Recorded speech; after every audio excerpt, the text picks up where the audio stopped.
You are Locked On Red Sox Postcast, part of Locked On Sports Boston, on the Locked On Podcast Network. Your team every day. Well, 162 in the books, and with Sunday's win against the Tampa Bay Rays, winning 3-1, the Red Sox finished the year at 81-81. An improvement over the previous 2 years, but disappointment in not making the postseason for 2024. With that, we welcome you into our last Locked On Red Sox postcast of the 2024 Major League Baseball regular season. I'm Steve Lennox, longtime play-by-play announcer. As a kid, watched Red Sox on a black and white TV as a kid of the 1980s. Watched those games in the 80s on a black and white TV. And former big league pitcher Scott McGregor used to tell me on the buses when we were together with the Aberdeen Ironbirds and the New York Penn League in 2008, I had more useless information than anyone he had ever come across. And to this day, I take that as a great compliment. We are providing reaction to every Red Sox game, including 162 on this Sunday on the Locked On Sports Boston YouTube channel, as well as the Locked On Red Sox podcast feed, which is free and available wherever you get your podcasts. On our latest and last Locked On Red Sox postcast, we're going to talk about Quinn Priester, Mickey Gasper, and certainly touch on Joe Castiglione as well, calling his final regular season game of the 2024 season. But you may have heard it on WEEI Radio. You may have heard it on Nesson as well, that Joe will be back to fill in on occasion in 2025. We do want to hear from you on our final Locked On Red Sox postcast of 2024. We want to hear from our everydayers and even our first-timers. Join the Sox conversation. Watching live on the Locked On Sports Boston YouTube channel, hit the comment button, join the Sox conversation. You can also follow the Locked On Sports Boston YouTube channel. You can follow me on the X at Lennox on baseball as we gear up for the postseason and for the offseason for the Red Sox and the Red Sox organization. Our latest Locked On Red Sox postcast brought to you by FanDuel. You can start the season with a big return on FanDuel. Place your $5 bet, and you will get started with $200 in bonus bets guaranteed. Visit FanDuel.com to get started. So the Red Sox finish out at 81-81. Remember, going into the All-Star break back in July, a team that was 10 games over 500. And they end up finishing at 81-81 through 162. Dropped the first 2 games of the series against the Rays, took the lead early, never gave up the lead. We will touch on Quinn Priester coming up in segment number 2. We'll have numbers of the day. We'll tip our cap to Joe C. We'll also have some thank yous along the way as well. Again, if you're with us on the Locked On Sports Boston YouTube channel, hit the comment button and join us. Introduce yourself if you're a first-timer. Shooting Smoke has already jumped in. Shooting Smoke. Let's see if we can put this up here. The shot of Joe C with Pedro and Rocket Roger Clemens was amazing. That was in the pregame.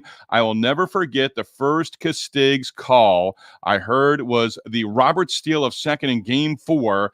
I have listened to him call games off and on since. Shooting Smoke, thank you for the comment, and thank you for your support throughout as we got underway with our Locked On Red Sox postcast back in June. And at that point, going 2-1 against the Phillies and 2-1 against the Yankees, I pretty much said it right there during that homestand at Fenway against 2 of the top teams in baseball, 2 teams that are going to go to October, that I thought the Red Sox could be a postseason team. Fall short of that.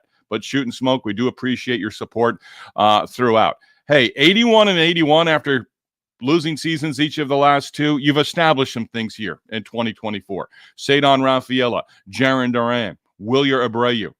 Nesson reference, they talked about if that's your outfield left to right in 2025, you're going to have 3 guys that are going to be in consideration for Gold Glove. So you're going to be better defensively.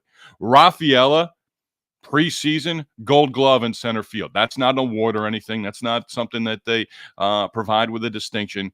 But Cedar Rafaela in center field, stressing the positives right now. Again, 3-1 victory in game number 162, 81-81 on the season. The disappointments came during the second half of the season, right out of the gate for the Red Sox. Losing the series in Los Angeles against the Dodgers the way they did, then going to Colorado. Remember, at the end of that Colorado series, Rocky scored 20 runs in the finale, but it was a great day for me, I thought, and still do, for the Red Sox organization as word leaked out, and then it became official that Red Sox and manager Alex Cora came to an agreement on a contract extension. Imagine if you had that all the way through to today in game 162 on a day where the Red Sox honor and recognize the contributions of longtime play-by-play announcer Joe Castiglione. Imagine if you went into August and then into September and then the final week of the regular season not knowing if you had your manager back beyond 2024. That was taken care of during that Rockies series. Again, when Colorado scored 20 runs in the series finale. The Red Sox never, I don't want to say it was never a sense of urgency, but earlier this week when they dropped the finale in Toronto against the Blue Jays and that officially eliminated them from the postseason, even though they went into that series with just a minute chance of making it to October and playing October baseball in the postseason, the way the players sort of, the pictures on NESN, basically depicted disappointment. But that disappointment should have been weeks ago. That sense of urgency, the panic button, the pedal to the metal should have happened weeks ago. Trevor Story be able to come back. The Red Sox are going to be 3 to 5 wins better next year. Right off the bat for me.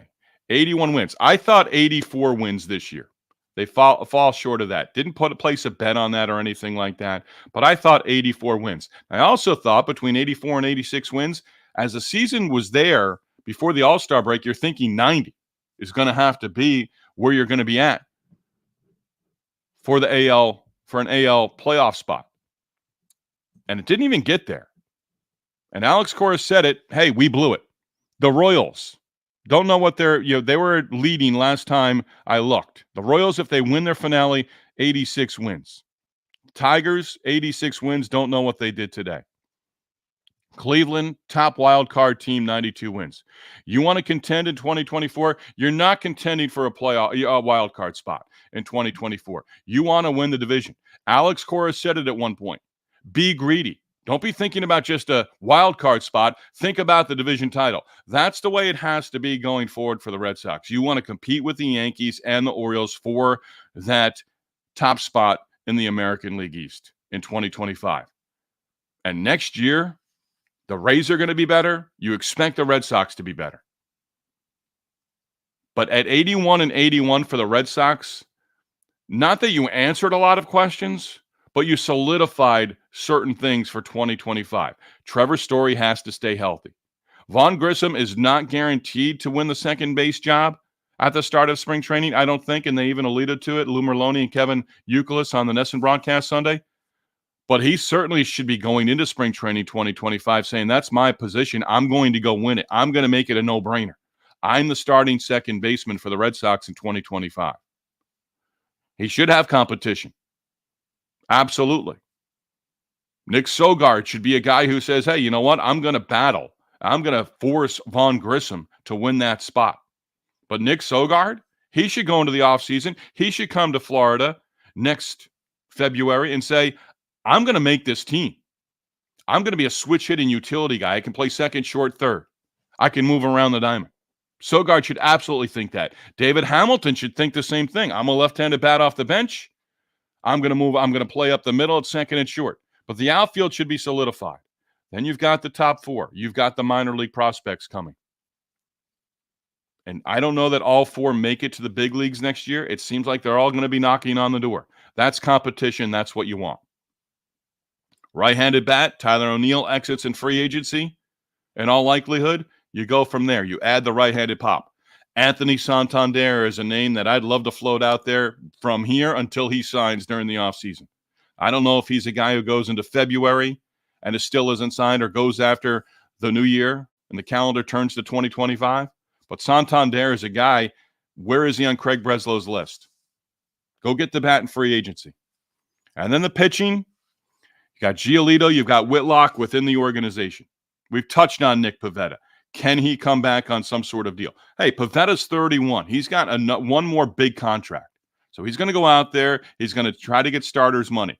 Apparently, the Cardinals are going to look into moving from Sonny Gray. I looked up Sonny Gray's contract on MLB or baseball reference, unless there's two things with Sonny Gray. Are you really he's going from $10 million to $25 million next year in salary. That makes me want to stay away from a guy like Sonny Gray. But if you talk about, hey, we're going to give you less for Sonny Gray, the Cardinals are in a sticky situation. Do they want to get out from that salary completely, or are they going to be willing to eat money? If the Red Sox say, you know what, we'll take the whole salary, but we're not going to give up a whole heck of a lot, we're certainly not giving up any of our big four, then maybe the conversations continue. But if the Cardinals just say, no, we want one of your top four or two of your top four, or a top four and a top 20 draft, top 20 prospect, and you have to eat all the money on Sonny Gray's contract, click. Let him go elsewhere. Maybe he ends up back with the Yankees somehow, some way. I don't see that happening. But on the board first, couple of nice things offensively. We'll get into Mr. Gasper here because that was Mickey. Everyone was rooting for Mickey. Did not happen, though. Red Sox get on the board Sunday. Grissom, RBI double. And Grissom seems like an athlete, but he's almost like he's not non-athletic. And I don't want to make the comp of Jeff Kent, but and Kent could steal a bag for you. And I think Grissom's a guy who can steal a bag for you, but he doesn't have the speed of Romy Gonzalez, David Hamilton, those guys. And they've touched it on the NESN broadcasts over the last couple of weeks since he was able to come up. Casas, fielder's choice ground out. Offensively, not a whole heck of a lot again. Pepio, 4 innings. We're going to get into Quinn Priester coming up in our next segment, touching on this game. But the Red Sox had 7 hits total, and you got Justin Slayton. I started thinking about it as Priester went the first 5, and Winkowski went 1, then Guerrero went 1, then Martin, and you're like, okay, Martin's on for the 8th inning. Each guy's going to get an inning out of the bullpen. You hope you preserve the 3-1 lead. And you thought Slayton to close things out for the 9th inning. And I think that's a look ahead to next year. Again, how do you win the closer's role as a guy who's never closed over the course of a season at the major league level? How do you determine that in spring training? I don't know. But at some point in spring training, they may very well say, Justin Slayton, you're our closer. I don't think they do that from day one of spring training, but Slayton is certainly deserving of a look. We'll go that far. Mickey Gasper. Hitless at the big league level. 0 for 2 and a walk, grounded into a double play in his last at-bat in the 6th inning. Did not get another at-bat because the Red Sox did not bat in the home 9th inning. But Gasper 0 for 2 and 0 for 18. Story told plenty of times. New England guy, Bryant for 4 years. And I don't know that Mickey Gasper goes to spring training 2025 as a member of the 40-man roster. But Alex Cora gave him his shots over the last couple of games. Gasper, you could tell Saturday and a little bit more on Sunday. He just, swung at better pitches. It took the walk in a second plate appearance on Sunday. But Mickey Gasper, that 0 for 18, I don't know if that's on his baseball reference page at the big league level from now until the end of time. But man, I was rooting for him to get a base hit. Just one base hit. Just one base hit there. Before we hit the first break, let's see where we're at here. Oh, we're way over. Apologize for that. We'll be shorter in segments number 2 and 3. But I had a comparison before the game for Ceddanne Rafaela. And it's going to be an interesting sophomore year for Ceddanne Rafaela in 2025. He did have a couple of base hits on Sunday in the finale. Finishes the season at 246 with the average, 274 with the on-base percentage, and 390 with the slugging. And Vaughn Grissom to Jeff Kent, I don't think that's fair with the comparison. But Ceddanne Rafaela, and I thought about this before the game because I looked at the lineup before the game and wanted to make sure he was in there for game 162, and he was. Center field, moved up in the lineup, normally in the number 9 spot. How about this comp? And if you're with us on the Locked On Sports Boston YouTube channel, yay or nay? And I want Ceddanne Rafaela to hit better than this guy. But he was a Gold Glove center fielder. Juan Lagares. Mets, Angels during his big league career. I didn't look up his baseball reference page, but long time with the New York Mets. Ceddanne Rafaela, Juan Lagares defensively. If Ceddanne Rafaela is Juan Lagares, and Lagares, I believe, won at least one Gold Glove, if you can get that defensively in center field for the years to come, that's great. But Ceddanne Rafaela has to cut down on some things offensively. He's got some pop in the bat. He's still young. How do you bring Cedar Rafaela along in terms of being a singles and a doubles hitter rather than the long swing? Again, Juan Lagares to me is a good comp there. Shooting smoke. Slayton battled that last hitter.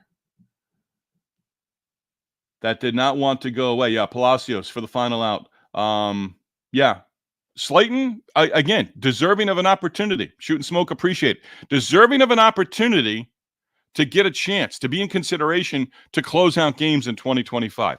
Again, if you're willing to take that, you're also going to have to take some bumps in the road because it's not going to be smooth sailing all the way through. It never really is for a closer, but if you're asking Slayton to close out games and get those final 3 outs, we know. I mean, you can go back to Theo Epstein and we'll be bullpen by committee and we won't have a closer. You need a closer. Those 3 outs, if Slayton's got that mentality to go get those final 3 outs, and remember, high leverage situations throughout the course of the year in his first year at the big league level. And he got a lot of big outs in the 8th inning across the season. Quinn Priester finally made his Sox debut in game 162. We discussed Quinn Priester and Quinn picking up the win in the regular season finale for the Sox. Locked On Red Sox postcast, Locked On Sports Boston, your team every day, presented by FanDuel. Going to make a quick click here. There we go. Again, sponsored by FanDuel. Hey, NFL fans, you can start the season with a big return on FanDuel, America's #1 sportsbook. So when you get a hunch in the middle of a game, you can check out the latest stats, view play-by-play, and so much more on the same page where you are placing your bets. You will get started with $200 in bonus bets guaranteed when you place your first $5 bet on FanDuel. That's FanDuel.com, America's #1 sportsbook.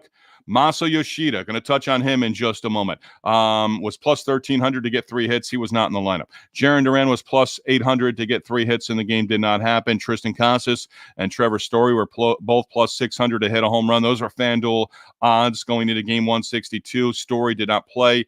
Jemai Webster on Nesson said that was a manager's decision. Nick Sogard was plus 1060 to hit a home run. That did not happen. Red Sox did pick up the victory. That did happen on Sunday. Finished the season at 81-81. Again, FanDuel, America's #1 sportsbook.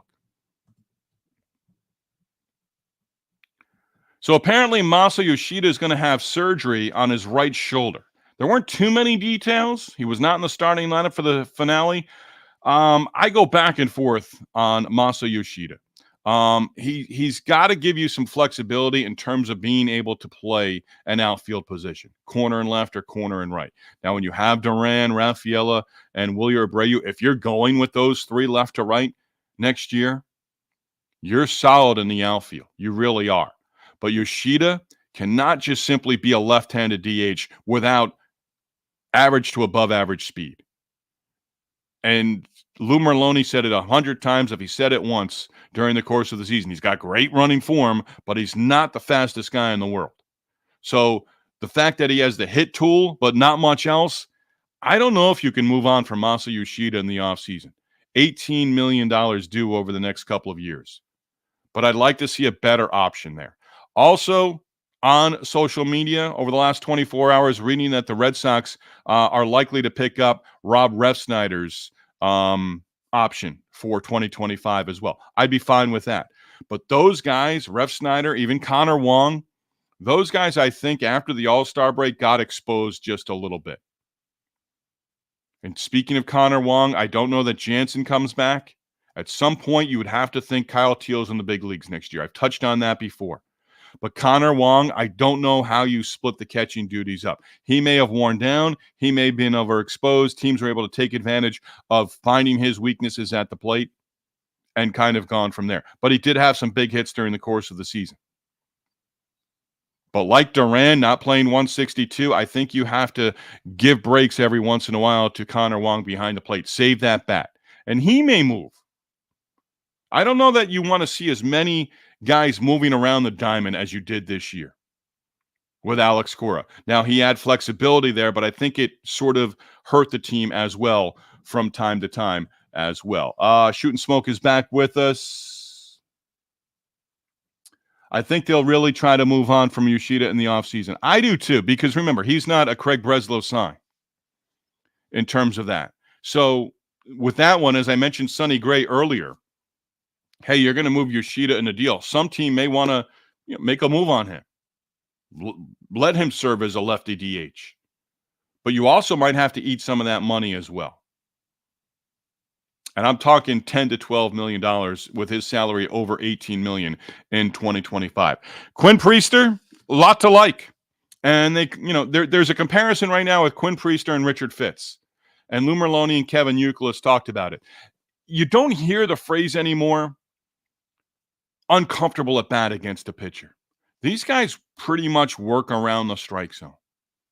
Priester's got a little bit more in terms of the fastball. If he can be 94, 96, and Rich Hill was in there too, in the booth at one point in time, in the Nesson booth, and talking about being with those guys at AAA.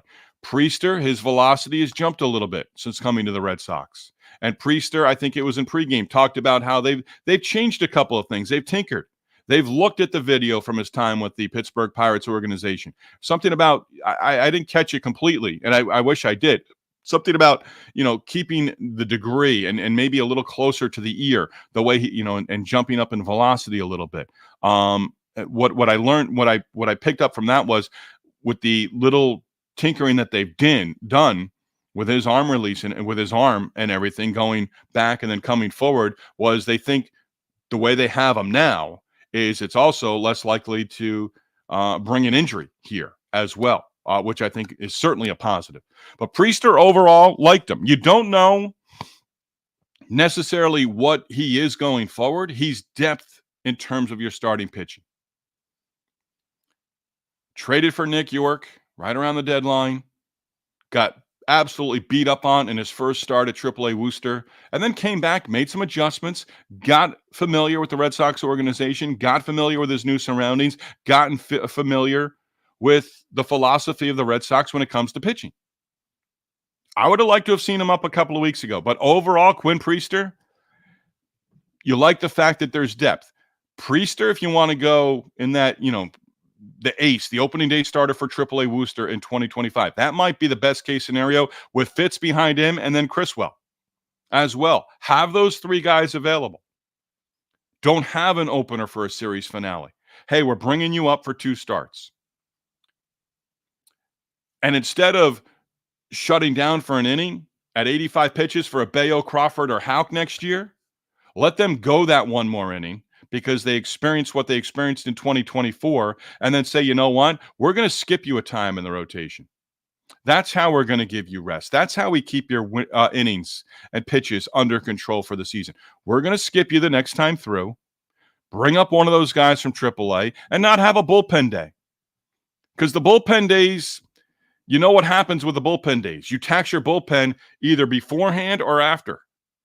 If you have a TBA on a Sunday, and your starter only goes 4 or 5 innings, and you're using 4 or 5 relievers on that Saturday, then the next day you're also expecting to use the bullpen? No. Bring the guy up from AAA. Let him start. Let him have the 5 or 6 innings. That also saves the bullpen. So, again, part of the philosophy that's not developing under Craig Breslow and Alex Cora and Andrew Bailey, but evolving as to how things go forward.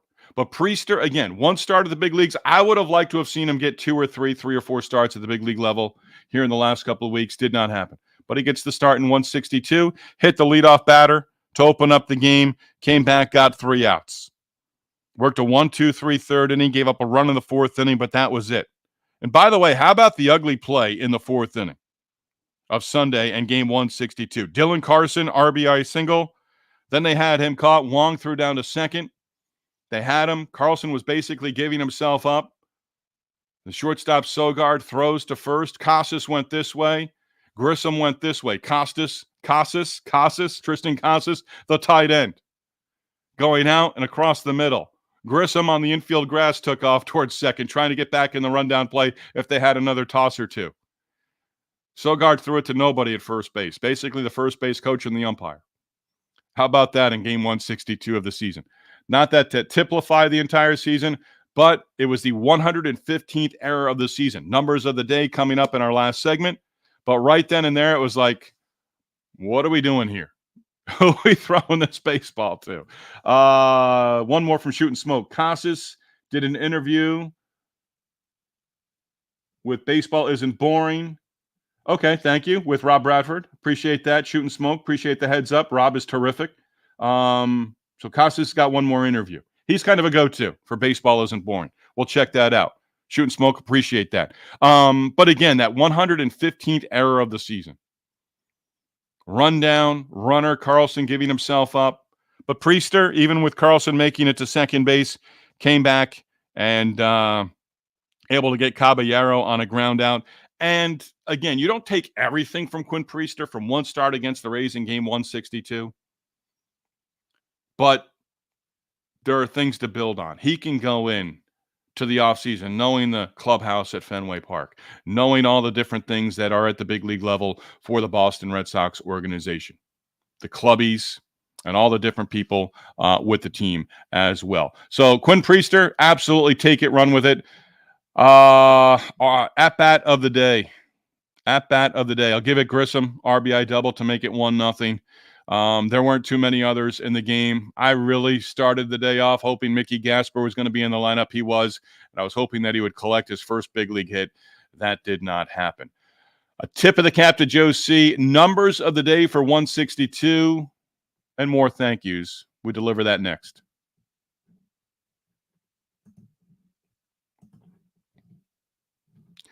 Our final Locked On Red Sox postcast of the 2024 regular season brought to you by Game Time. Game Time is a new feature called Game Time Picks that makes getting tickets for your favorite live events even easier. Game Time Picks is able to filter out the fluff to show you only the incredible deals on the great seats so you do not have to waste your time searching through thousands and thousands of tickets. With Game Time's best seat views, you get a panoramic view from your seat in the app before you purchase your tickets. With the Game Time, you also get the lowest price guaranteed, or Game Time is going to credit you 110% of the difference. With Game Time ticket coverage, your purchase is covered with the most flexible customer service policy in the ticketing industry.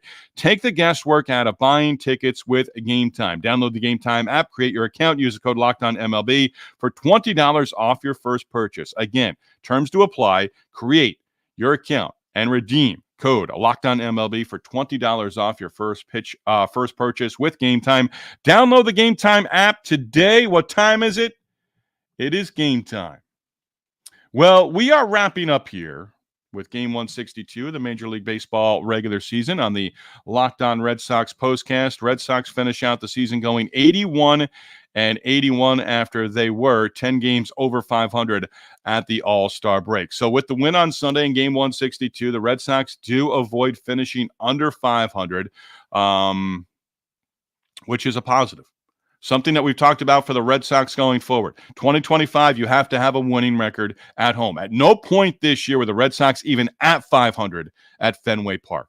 And by the way, our first tip of the cap to Red Sox fans for 30,000 plus, 35,000 plus for the regular season finale Sunday at Fenway Park. If you're with the Red Sox at all during the second half of the season and you're sort of new to the big league level and you're at Fenway Park and you just took a moment to look at the crowd and be like, they're here and we're scuffling right now. And there were boos on that play, by the way. And rightfully so, when Sogard threw it with Casas. I mentioned it in segment number 2 with Casas and Grissom, both sort of vacating their spot, trying to take the throw to get Carlson in the rundown between first and second when he had an RBI single. There were some boos there, and rightfully so. But the Red Sox, 38-43 at Fenway Park this season. That just cannot happen. Hey, we know right now, as we're with our Locked On Red Sox postcast for the final time of the 2024 regular season, the Patriots are in action right now. So our final reminder to you, Cam Stewart is going to have Locked On Patriots postcast immediately following Patriots 49ers for that week 4 matchup out in Santa Clara, California. And stay with Cam Stewart and Mike Debate throughout the course of the Patriots regular season. Mike does have you covered with daily Patriots coverage with the daily Locked On Patriots podcast. Cam Stewart is on board after each Patriots game with our latest Locked On Patriots postcast. I'm going to be back with you in just a few weeks as the Celtics get underway with the 24-25 regular season and the NBA getting underway at the end of October, and we'll be on board with Locked On Celtics postcast throughout. Boom. Shooting Smoke's going to try to get to Fenway in 2025.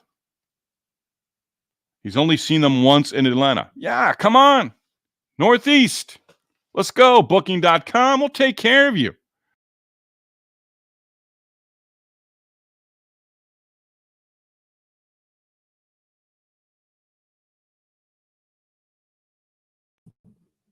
Yeah, click the wrong button there. Shooting Smoke, you get up to Boston in 2025. We're going to take care of you in some way. Now, I'm not taking care of, your lodging and all that stuff, but I'm going to find a way to take care of you in 2025 if you do get up to Fenway Park. Numbers of the day. This is where we say thank you. Our first thank you to Joe Castiglione. Hey, I'm an emotional guy, and I don't apologize for that.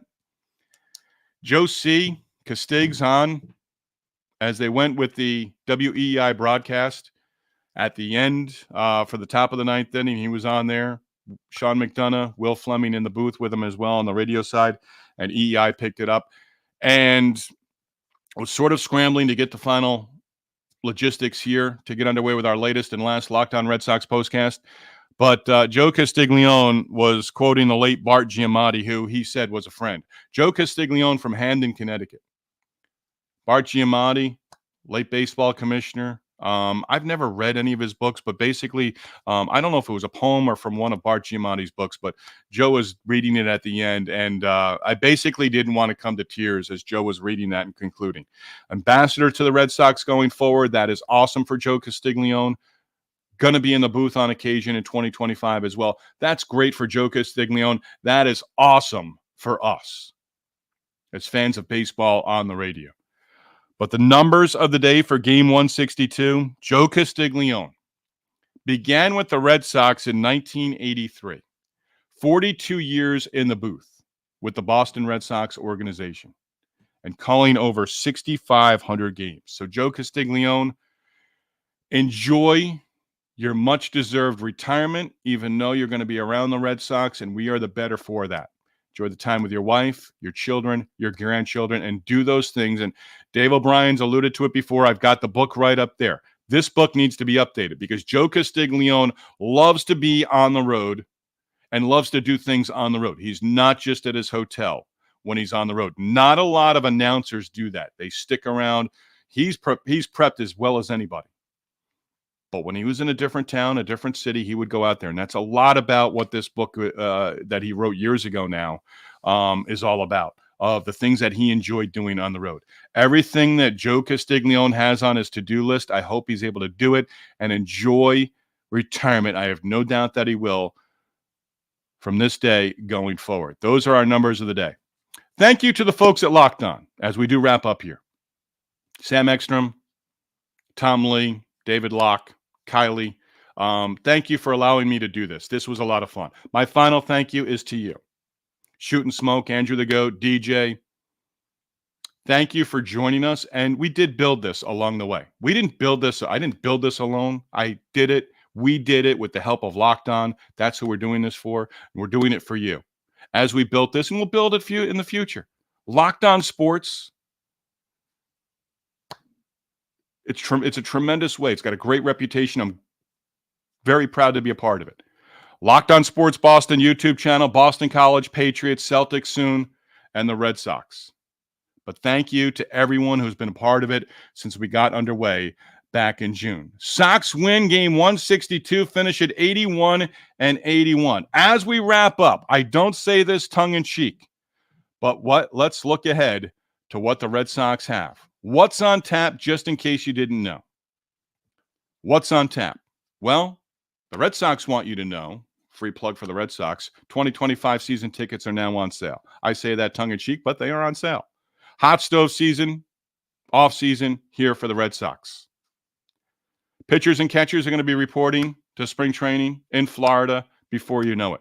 Spring training 2025 in Fort Myers will be here before you know it. The first spring training game is an exhibition against Northeastern. That's going to take place already on the schedule for 2025, Friday, February 21st. The first MLB exhibition is going to be against Tampa Bay, against the Rays. That is going to take place on Saturday, February 22nd. Opening day on the road again against the Rangers. Thursday, March 27th, home opener at Fenway hopefully a victory for the Red Sox in Game 1 of Fenway of 2025 against the St. Louis Cardinals on Friday, April 4th. Make your plans accordingly. Again, as we wrap up, thank you. Thank you very much for making this fun to do throughout as we got underway back in June. Locked On Patriots postcast coming up with Cam Stewart later on this Sunday. Back with you in just a few weeks. Don't forget, Gabby Hurlbut has you covered with the Locked On Red Sox podcast. I'm going to be filling in hopefully for Gabby late October when she takes a little time off to, get married. Congratulations to Gabby and her fiance as well. Red Sox win the finale, finish off the 2024 Major League Baseball regular season at 500. Not the finish we wanted, but next year is right around the corner. Thank you, everyone. From the bottom of my heart, thank you very much.